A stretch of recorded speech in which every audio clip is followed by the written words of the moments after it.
Nouvelle édition d'information sur la télévision Lavari, 2 titres. L'ingérence d'une parlementaire dans un jugement de viol au quartier aéroport de Niamey a suscité la colère du syndicat autonome des magistrats du Niger, le SAMAN.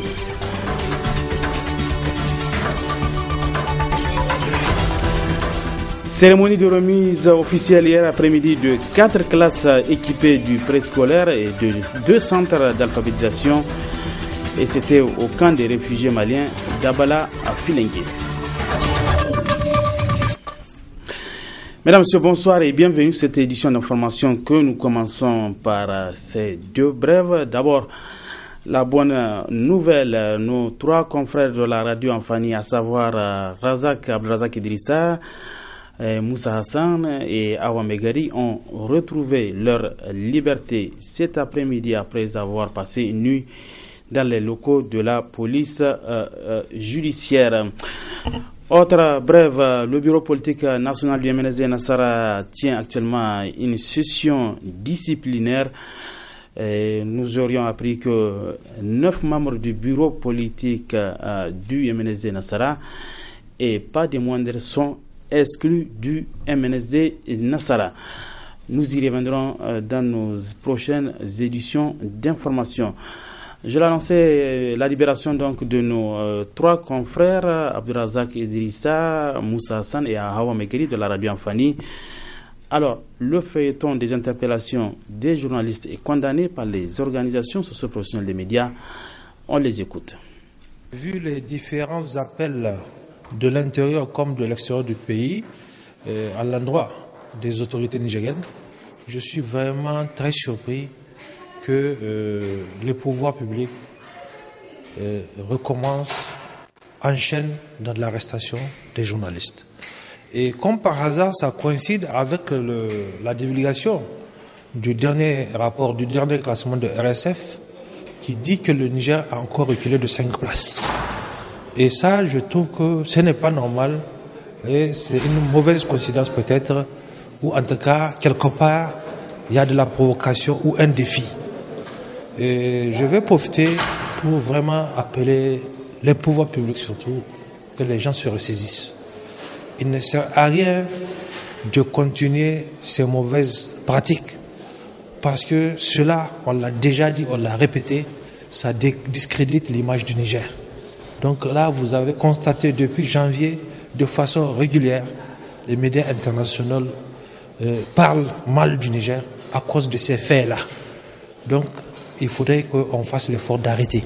Parce que plus on continue, plus le Niger a une mauvaise image, plus les bailleurs de fonds, ces pays-là qui appuient le Niger pour le développer, vont se mettre de côté. Parce que vous savez qu'on a déjà été sanctionné dans ce sens. Pour ces mêmes pratiques lors des précédents régimes, il faudrait qu'on fasse attention parce qu'après tout, c'est les pauvres populations rurales qui vont payer le prix de ces dérapages de ceux qui sont aux affaires aujourd'hui. Nous sommes consternés, nous sommes très déçus, mais nous sommes rassurés de quelque chose, que aucune velléité, d'où qu'elle vienne, du pouvoir tout comme de l'opposition, tout ce vent de pensée unique ne saura et ne pourra estomper notre ferme conviction pour le combat pour une presse responsable, libre et indépendante, au service exclusivement du peuple et rien que du peuple, n'en déplaise au prince. Nous croyons à la liberté de la presse, nous croyons aux acquis obtenus de haute lutte et nous allons mener le combat jusqu'au boutiste pour que force reste à la loi. Il y a une procédure pour écouter les responsables des médias quand on pense qu'il y a une infraction. Mais on ne peut pas sauter les étapes et partir jusqu'à prendre des journalistes qui sont partis sur le terrain pour prendre des éléments, pas au nom de leur famille, mais au nom d'un organe. Un organe reconnu, légalement reconnu, qui a un responsable, qui ne vit pas, ne sait pas, en wanted. Il vit, on le connaît. On interpelle d'abord le responsable du média, on l'écoute. Et là, s'il y a des éléments d'appréciation qui manquent, on peut faire appel aux autres. Mais on saute tout le monde. On prend des reporters. Moi, je pense que l'heure est grave et c'est le lieu pour nous d'appeler l'ensemble de la corporation à mettre de côté nos divergences et à s'unir pour défendre, vaille que vaille, nos droits. Parce que c'est un acquis irréfutable. Et ces velléités, comme je l'ai dit, de ce régime ne seront jamais capables de nous empêcher de faire notre travail. Jamais. Alors, nous espérons que c'est la fin donc de ce feuilleton des interpellations des journalistes avec la libération cet après-midi de nos 3 confrères de la radio Amfani. Je l'annonçais donc cette brève, les 9 exclus du bureau du MNSD Nassara sont connus donc à l'issue d'une réunion du bureau politique national du MNSD Nassara tenue cet après-midi. Il s'agit des ministres Albede Abouba, Wassalke Boukari, Ada Chefou, Amadou Salifou, Hassan Yeli, Siraji Isaka, Issoufou Oumarou et Mamadou Zada. Ce sont donc les noms cités donc parmi donc les exclus à l'issue de la réunion du bureau politique du MNSD Nassara tenue cet après-midi. Nous y reviendrons dans nos prochaines éditions d'information. L'ingérence d'une parlementaire dans un jugement de viol au quartier aéroport de Niamey a suscité la colère du syndicat autonome des magistrats du Niger, Samana. Le Ben Samana a animé ce matin un point de presse pour porter à la connaissance de l'opinion des faits et condamner l'attitude de la députée. Hassan Salem Moustapha. L'incident s'est produit le mercredi 12 février dernier au quartier aéroport où un juge en charge d'un dossier d'un cas de viol a été contraint de suspendre la procédure judiciaire sur cette affaire. En cause, l'interférence d'une députée nationale citée par le Saman, Nana Mariama Amadou, qui aurait interrompu le processus de transport de l'opération judiciaire qui permet au juge d'aller sur le terrain afin de reconstituer les faits. Une opération autorisée par l'article 87 du Code de procédure pénale. Que s'est-il passé? Le juge était en transport dans le cadre de l'instruction d'une affaire qui était pendante dans son cabinet. Au cours de l'opération du transport, une dame à bord d'un véhicule a surgi, s'est enquis de ce qui s'est passé et a estimé que le juge n'était pas dans le droit de faire ce qu'il était en train de faire. Elle a décliné son identité et elle a dit qu'elle agissait en tant que députée nationale. Il y a eu effectivement une tentative d'explication de la part de notre collègue et camarade qui a essayé de raisonner la dame pour lui faire comprendre que c'est une opération qu'il faisait en parfaite légalité et par rapport à laquelle elle n'avait pas son mot à dire, tout député qu'elle était. Et cela dans le respect. Nonobstant toutes ces explications, la dame en question a continué. Elle a demandé aux personnes que le juge était sur le point d'entendre sur les lieux. Elle leur a demandé à ces personnes-là de rentrer chez elle. Elle a fait rentrer tout le monde et elle a fermé toutes les portes des maisons où se passait l'opération du transport. C'est cela pour elle qui correspondait à sa mission de députée nationale. À la lumière de ces faits, cette députée ignore tout du travail d'un juge. Donc, une double ignorance. Ignorance du travail du juge, ignorance du travail de parlementaire. Parce qu'elle, elle croyait avoir agi en tant que parlementaire. Nous pensons que ce sont des faits regrettables. Le Saman, visiblement choqué de l'incident du quartier aéroport, fait cette mise en garde. La justice, c'est la sentinelle de la démocratie.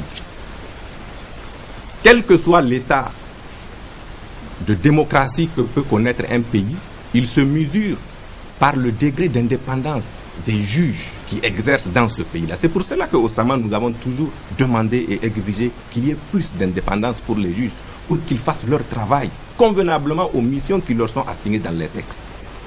On a toujours décrié une justice à double vitesse. Il y a une justice pour les riches, il y a une justice pour les pauvres, il y a une justice pour les forts, il y a une justice pour les faibles.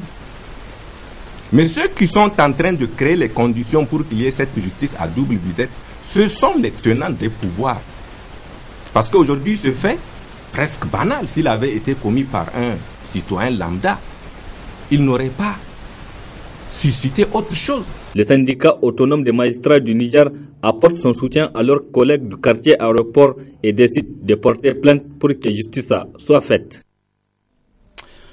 Le jardin de la Maison des Nations Unies a servi de cadre hier à la fête des enfants, une fête organisée chaque année par l'association du personnel de UNFPA, du PAM et du PNUD à l'attention de leurs enfants pour leur témoigner leur amour à l'occasion du Nouvel An. Cette année, la manifestation de réjouissance a été rehaussée par la présence des enfants du village SOS de Niamey, n'est-ce pas Adam Soumana? Lancé depuis l'année passée suite au déplacement massif des civils fuyant la guerre au Mali, ce projet dont la mise en œuvre est toujours en cours a permis dès les premières heures. C'est dans la joie et l'allégresse que le personnel du PAM, de l'INFPA et du PNUD, accompagnés de leur progéniture, se sont retrouvés à travers ce cadre pour célébrer l'avènement de l'année 2014. Occasion pour le président de l'association de ce personnel de soutenir la présente manifestation. Cette fête des enfants est devenue une tradition pour notre association et pour nous tous un moment de retrouvailles et de partage. À vous, chers enfants, vous devez écouter vos parents, vous devez respecter vos parents, vous devez avoir de bons résultats à l'école et dans la vie quotidienne. Nous, parents, nous serons là pour vous aider. Cette année, nous avons introduit quelques innovations dans la célébration de la fête. Pour nous, membres de l'association du personnel, tous les enfants sont nos enfants. Chers enfants, c'est votre fête, profitez-en. Nous sommes là pour rendre cet après-midi agréable pour vous. Très touchés par cette marque d'attention, les enfants par la voix d'un de leurs ont témoigné de leur gratitude à l'endroit des organisateurs. Chers parents, maman, papa, merci de nous avoir donné l'occasion de nous retrouver dans ce beau jardin de cette grande maison des Nations Unies pour nous récréer. Nous vous remercions d'avoir pensé à recréer ce cadre idéal qui vient compléter vos efforts pour notre éducation. Malgré multiples préoccupations, grâce à vous, nous attendons chaque année ce moment avec impatience parce que c'est une occasion pour nous de danser, chanter et de retrouver nos amis. En marge de cette rencontre, le premier responsable du PNUD n'a pas manqué de louer cette initiative devenue une tradition chez le personnel tout en prodiguant des sages conseils aux enfants. En général, normalement, la plupart des institutions, pas seulement le système des Nations Unies, organisent des fêtes de fin d'année. Et dans la plupart des pays, certainement, c'est organisé.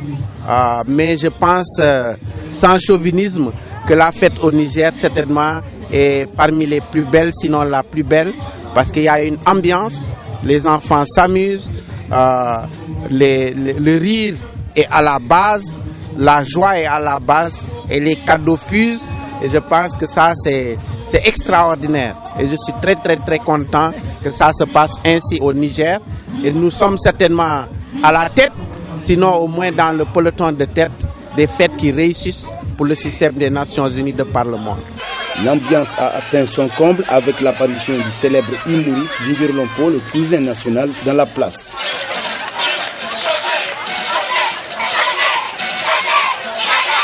Aussi, pour faire davantage plaisir aux enfants, parmi lesquels ceux du village SOS de Niamey comme invité d'honneur, l'association du personnel a procédé à une remise de cadeaux à l'ensemble des petites et petits présents à la manifestation. Cérémonie de remise officielle hier après-midi de 4 classes équipées du préscolaire et de 2 centres d'alphabétisation au camp des réfugiés maliens d'Abala-Filengue. La cérémonie a été couplée au lancement du programme d'éducation alternative, un projet financé par l'UNICEF et exécuté par Oxfam grâce à l'expertise de l'ONG Weekend Nibera de Ali Abdoulaye. Le compte rendu avec nos envoyés spéciaux Michel Légy et Sadoumi. Lancé depuis l'année passée suite au déplacement massif des civils fuyant la guerre au Mali, ce projet dont la mise en œuvre est toujours en cours a permis dès les premières heures de sauver la scolarisation des enfants réfugiés maliens se trouvant dans ce camp à la grande satisfaction de toutes les parties prenantes. La cérémonie qui nous réunit cet après-midi est une cérémonie qui témoigne du respect des engagements d'un certain nombre de partenaires techniques et financiers, dont UNICEF, Oxfam, avec l'ONG Vikananibera sur les camps de réfugiés d'Abala. Nous avons pris des engagements au début des interventions et nous avons rassuré le communauté comme quoi nous allons faire l'éducation pour tous, une réalité au niveau de ces camps de réfugiés. Une synergie d'efforts vivement saluée par le représentant de l'autorité administrative et le maire de cette localité. Nous devons nous investir dans l'éducation par ce genre d'offres afin de profiter plus tard de ces investissements grâce aux personnalités qui en seront formées. Ainsi, cette cérémonie de remise officielle des bâtiments équipés du jardin d'enfants et des centres d'alphabétisation du camp d'Abala s'inscrit dans le cadre d'un renforcement de capacité avec plusieurs autres initiatives en cours, a indiqué le coordinateur de l'ONG Volontaires pour l'intégration éducative qui est chargé de la mise en œuvre de ce projet. Au-delà de cela, des enfants âgés de 12, 13, 14 ans qui ne peuvent plus regagner l'école primaire, un programme de 6 mois a été élaboré et 100 enfants pour cette première année vont être concernés et ils vont apprendre à lire et à écrire en tamashek, en sonrail, en fulfulde, puis en français, et au bout de 6 mois, ils apprendront à faire des petits métiers qui pourront leur permettre de gagner leur pain au sein du camp, notamment de la couture, de la production de savon, peut-être de la production de pain et toute activité dans laquelle ils peuvent s'investir et se créer une carrière, disons une activité professionnalisante. C'est aussi une promesse donc de Oxfam et qui va voir le jour bientôt. Un véritable motif de satisfaction pour le Haut Commissariat des Nations Unies pour les réfugiés HCR. Je suis comblé de joie. Pourquoi? Parce qu'aujourd'hui, de la maternelle à l'université, nous avons des enfants du camp de Abala qui suivent des cours. Si l'année dernière, au niveau du il y avait l'école primaire du camp, aujourd'hui, on a ce centre et l'école primaire. 70 élèves, parmi lesquels 56 qui étaient dans l'école primaire ici l'année dernière, suivent des cours au collège d'Abala. Je n'ai pas beaucoup de choses à dire, sinon remercier l'État nigérien qui a permis aux réfugiés d'avoir une école et les ONG qui ont participé et dire qu'on a quitté chez nous au Mali, mais nous sommes chez nous ici au Niger.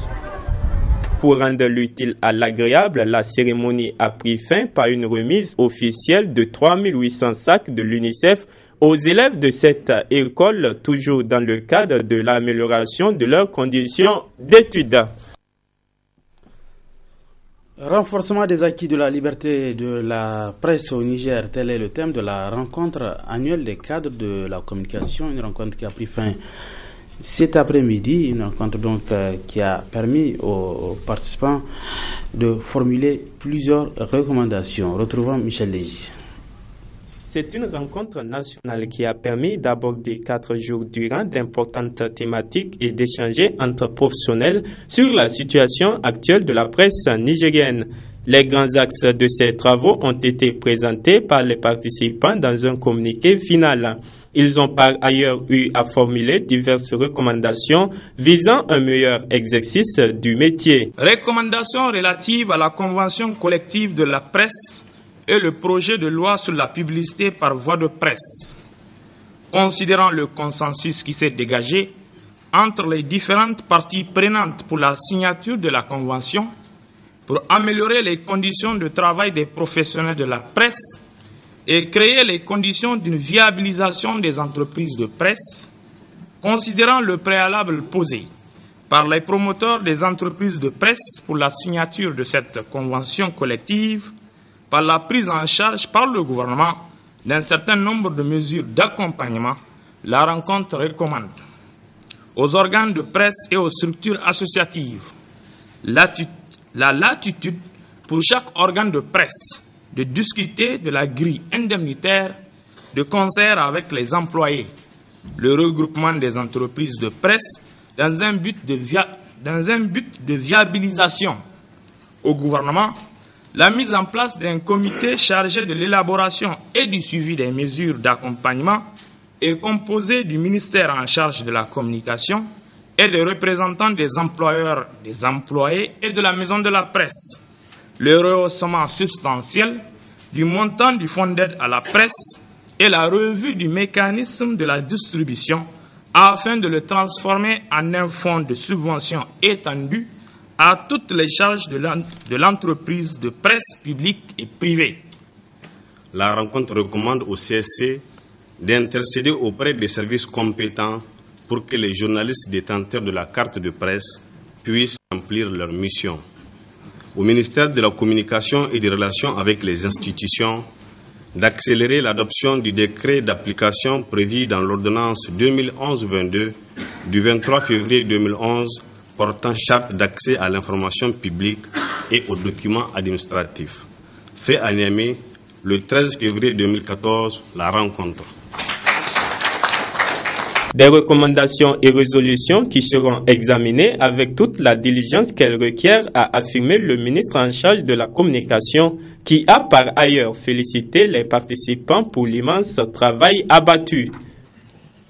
Je partage largement avec vous que la liberté de presse n'est jamais définitivement acquise. Et même si l'environnement juridique des textes régissant le monde de la communication et le contexte politique actuel renforce cette liberté, au demeurant fortement soutenu par le président de la République, son Excellence Mahamadou Issoufou, les professionnels que vous êtes devez rester vigilants pour sauvegarder et pérenniser ce précieux acquis en dénonçant les dérives d'où qu'elles viennent. En particulier, il s'agit pour nous de veiller à une véritable professionnalisation de ce métier qui doit rester, à notre sens, noble. L'espace médiatique ne doit pas être l'arène où les forces et les acteurs politiques s'affrontent indirectement au risque de dévoyer la mission des médias. Vu l'importance de cette rencontre annuelle, les participants ont, dans une recommandation spéciale, demandé qu'elle soit institutionnalisée et pérennisée. Quant aux récentes interpellations des journalistes, la rencontre a appelé les confrères à plus de responsabilités et rappelé aux autorités leur engagement à défendre la liberté de la presse au Niger. Revenons à l'actualité politique. Je lançais au début de cette édition. Le bureau politique du MNSD Nassara a tenu sa session disciplinaire cet après-midi, session au cours de laquelle 9 membres du parti qui ont décidé de participer au gouvernement dit de large voiture ont été exclus. Au terme de la session, le bureau du parti a rendu public un communiqué de presse lu par Issoufou Tamboura. Le bureau politique national du MNSD Nassara s'est réuni ce jour, 13 février 2014, en session extraordinaire, disciplinaire, à l'effet d'examiner la situation de quelques membres du bureau politique national qui ont décidé de ne pas respecter la décision prise par le parti de non-participation au gouvernement de M. Issoufou Mahamadou, violant ainsi, pour certains, les dispositions de l'article 9 de l'ordonnance portant statut de l'opposition.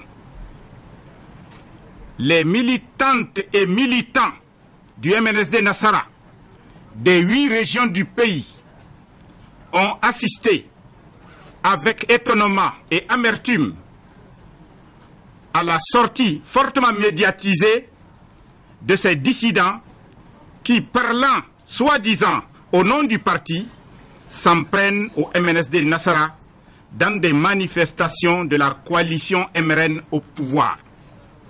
Ces personnes se sont rendues coupables de violation des dispositions des textes du parti, en refusant notamment d'obtempérer à la décision du 12 août 2013 par laquelle le Bureau politique national déclarait son refus de participer au gouvernement dit d'union nationale.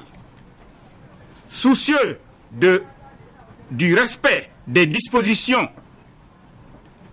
soucieux du respect de la discipline au sein du parti et résolu à faire respecter les textes du parti, le Bureau politique national, après avoir épuisé toutes les procédures disciplinaires prescrites par les textes du parti.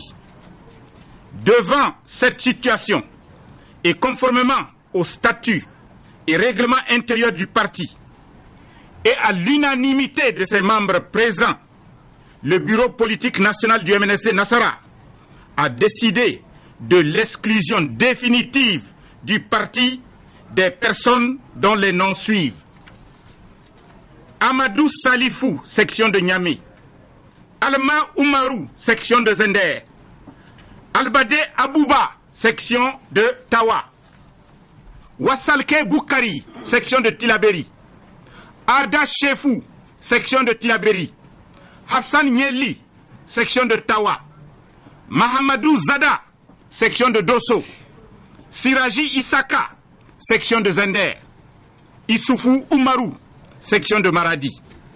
Aussi, à compter de ce jour, ces personnes exclues ne peuvent plus ni parler au nom du MNSD Nassara, ni utiliser ces insignes sous peine de poursuite devant les tribunaux compétents.